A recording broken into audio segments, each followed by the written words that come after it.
Hello BookTube. I decided I wanted to do a tag today. So today I'm going to be doing the Your Answers Can't Be Books tag. So let's get started. The tag was created by the Book Buds, and I will leave a link to his original channel down below. And so let's get started. Question number 1. What is something that you own way too much of other than books? So this question brought me up short because there is one answer to this question and it's unanswerable. So I'm like, okay, well, clothes. And then I got to thinking, I don't technically own them, but what I have way too much of are movies and TV shows on various streaming service wish lists or queues or quays or whatever. Because I do have way too many of those. I've got several hundred probably on Netflix. I didn't count. I've got several hundred in my watch later lists here on YouTube. Not only that, but I'm subscribed to way too many YouTube channels. Far more than I can really realistically watch all of them. Amazon Prime Video is not too bad. Although a lot of the series I've got on there have an insane number of episodes. Also because I haven't really figured out how to work Amazon Prime. Hulu Plus, I've got a bunch. I haven't really looked all that much at Disney Plus. But yeah, it's excessive. And I don't really watch any of them. I have tried to make a special project of watching something on Netflix when I do my nightly pacing. Before bed, I shut down my computer, my tablet. Well, by that point, hopefully my tablet's been charged and it's already shut off. But at about 10 o'clock, I will shut everything down and then go into the living room to usually listen to music for about an hour and 15 minutes. And sometimes I will instead watch something on Netflix. And I've gotten into the habit of it, kind of, sort of. I started it about a month or two ago when I watched Tales by Light, which is a documentary series about primarily wildlife photographers, but also more anthropological photographers too. That's the best thing I could think of for that.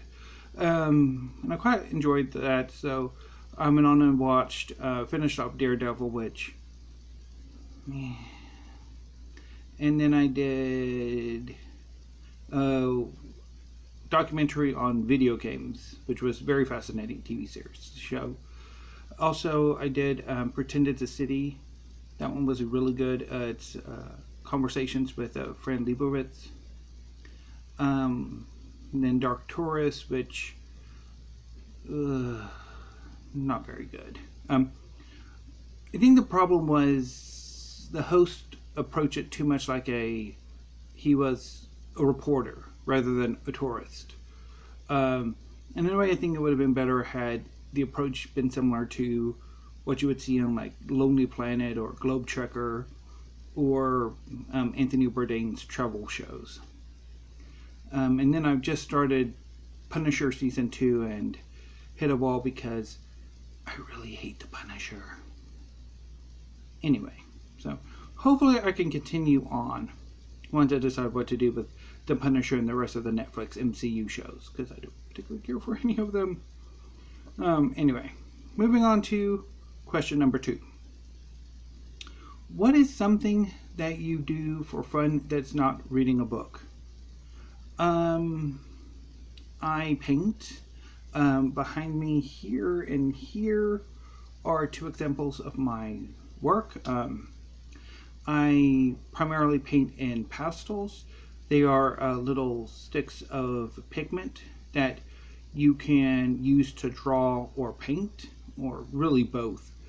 That I've just, I don't know what exactly was that drew me to pastels. When I was in high school and took art, we had we pretty much used a number of media to paint with or to create art.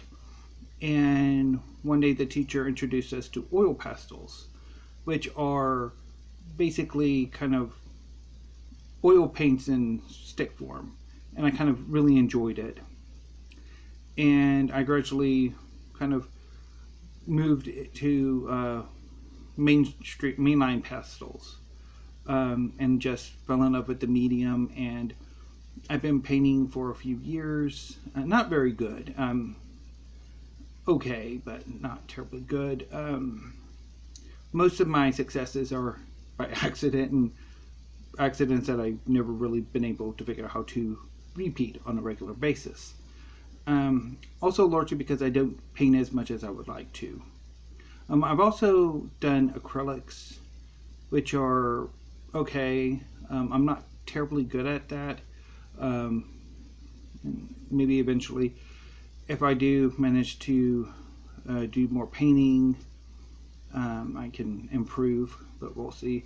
I also enjoy cooking, although I don't cook as much as I would like to, nor as experimentally as I would like to. Prompt number 3. What is something special or important on your nightstand that's not a book? Well, technically, I don't actually have books on my nightstand, period. Largely because I don't have any room for it. Particularly books that are like my TBR. I mean, there's a part of, because I don't actually have a nightstand, I have a desk. So something that's important on my desk is my computer. It's like right here. Also, my tablet I put on there. And of course, when I go to bed, my glasses, because without them, I am blind. So yeah. Prompt number 4. What's something that you buy at a bookstore other than books? I have no. I don't think I've ever bought anything other than books at a bookstore, except for maybe, I mean, like periodicals, but I think those would count as books too. The only thing I can think of that I bought at a bookstore, and it's fudging the definition of a bookstore. It's Hastings. So Hastings was a smorgasbord entertainment retail chain located primarily in Texas, although I think in other states as well, that closed down about 5 years ago. And I think around the time they were closing or going out of business, Hastings sold new and used books, periodicals, comics, manga, video games, movies for sale or rent, and a bunch of other stuff, including eventually skateboards, which might have ended up being their downfall, but anyway.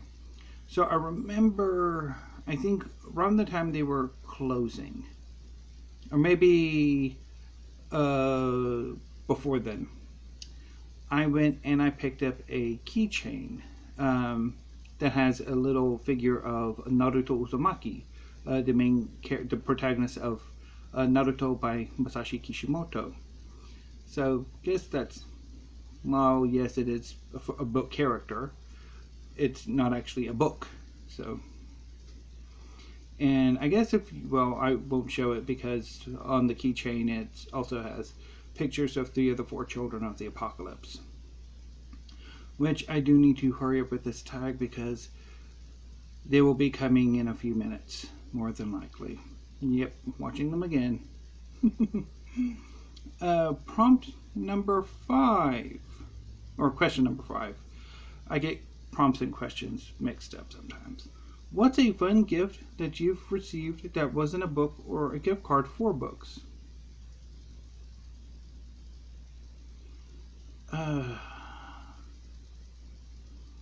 I guess when I was much, much, much younger, toys. Because there was a time when I played very heavily with toys, like G.I. Joe and Teenage Mutant Ninja Turtles and toys like that. I played rather heavily with. Had a pretty sizable collection of G.I. Joes. Unfortunately, given how they are constructed, most of them pretty much fell apart within a few years because the rubber bands that kind of act as the binder between their torso and their legs kept breaking. So, yeah, I guess that would be my answer, but more recently, nothing.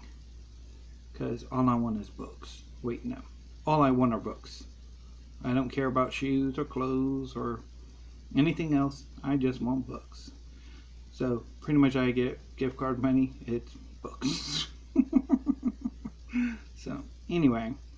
But I think, yeah, so for this, I'd have to go back to childhood and getting toys for my birthday or Christmas or a good report card or something like that.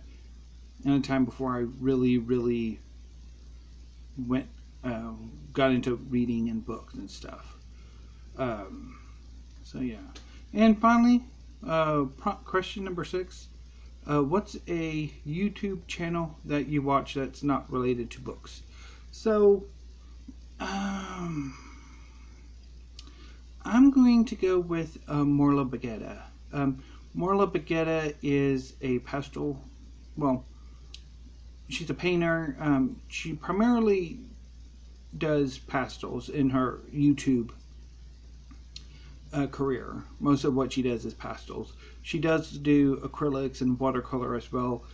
She's a teacher who most of her income, I think, came from teaching classes and stuff. I know there's a specific name for the classes. Where you travel around the country and workshops. I think she did a lot of workshops, but with COVID, those have kind of fallen by the wayside. So she started to do like online teaching, and she does live streams every Friday with a new painting, mostly pastels. Occasionally, she will do acrylics and stuff, and so one of my favorite ArtTube channels. And also I watch a lot of cooking channels, Food 52, Bon Appetit, although I'm not as fond of them now as I was in early 2020 and 2019. And of course a lot of the former Bon Appetit personalities who have since spin off into their own YouTube channels, mainly Claire Saffitz, Gabby Melian, if she'd make a video more frequently. Yeah, I also watch It's Super Effective, who I first encountered him primarily through his comic book histories and reviews, but he's since moved away from that, and he's pretty interesting. Also, even though I haven't watched him in forever because he doesn't stream anymore, Chris Plays Games.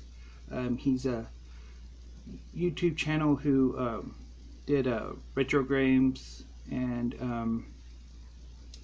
more recent games, although again he hasn't streamed in months, and he hasn't really streamed regularly in like 2 years or so, which is unfortunate because I really enjoyed his channel. So I think those are some of the few YouTube channels that I enjoy watching that aren't BookTube channels. If I think everybody's probably already done this tag, but if you haven't done this tag, consider yourselves tagged. And we'll see you tomorrow with the in tag, and maybe another tag if it pops up that I find interesting that I want to do. So until then, BookTube, thank you. Have a great afternoon and stay safe.